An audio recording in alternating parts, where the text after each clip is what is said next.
celebrated across India as Gandhi Jayanti. It is the birth anniversary of the father of the nation, Mahatma Gandhi. Gandhi Jayanti is a day for independent India to remember, honor, and celebrate this great freedom fighter, his sacrifice, and his values. Internationally, this day is celebrated as the International Day of Nonviolence. Gandhiji, enduringly known as Bapu, is the inspiration for millions of people, not only during the freedom movement but even today. The list of the world's greatest leaders and thinkers influenced by Gandhiji is long and diverse. I believe the people of India were inspired to follow Gandhiji because he never claimed to be a god or a superhuman. He was just an ordinary man with an extraordinary will to live his life according to the principles of truth and nonviolence, which he staunchly believed in. It was Gandhiji's simple way of living and his strong, determined character that influenced people.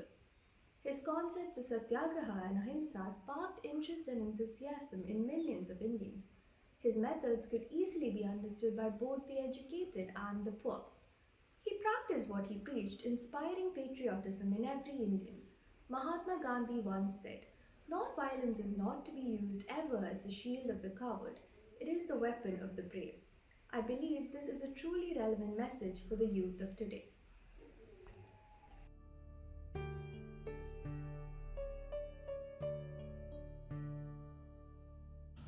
Mahatma Gandhi needs no long introduction.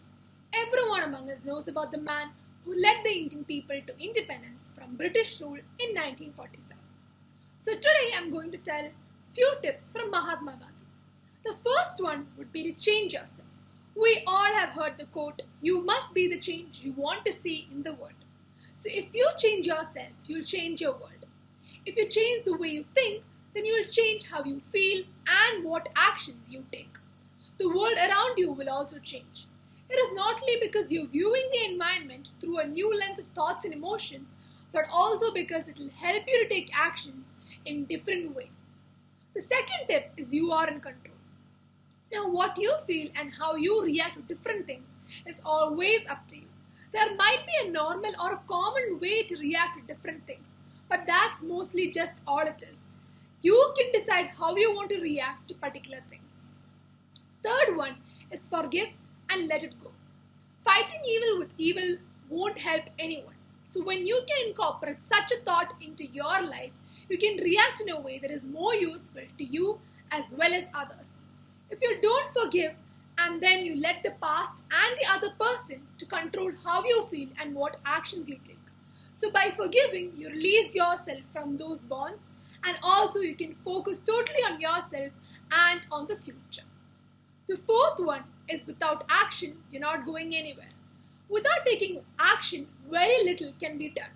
But by taking action, it might be more difficult, but a lot of things can be done, and then can be much inner resistance. An ounce of practice is worth more than tons of preaching. So, to really get where you want to go and to really understand yourself and your world, you need to practice.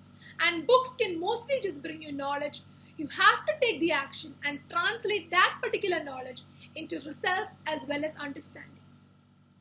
The fifth and the final tip is take care of this moment.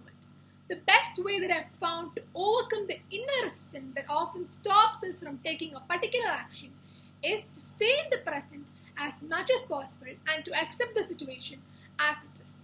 Thank you.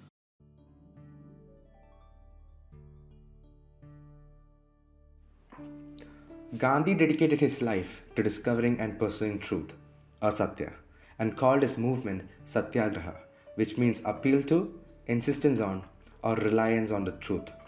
The first formulation of the Satyagraha as a political movement and principle occurred in 1920, which he tabled as Resolution on Non-Cooperation in September that year before a session of the Indian Congress. It was the Satyagraha formulation and step, states Dennis Dalton, that deeply resonated with beliefs and culture of his people, embedded him into the popular consciousness, transforming him quickly into Mahatma. Gandhi brought about non-violent ways to fight the humiliation. He carried out various movements, which included fasting of a major crowd.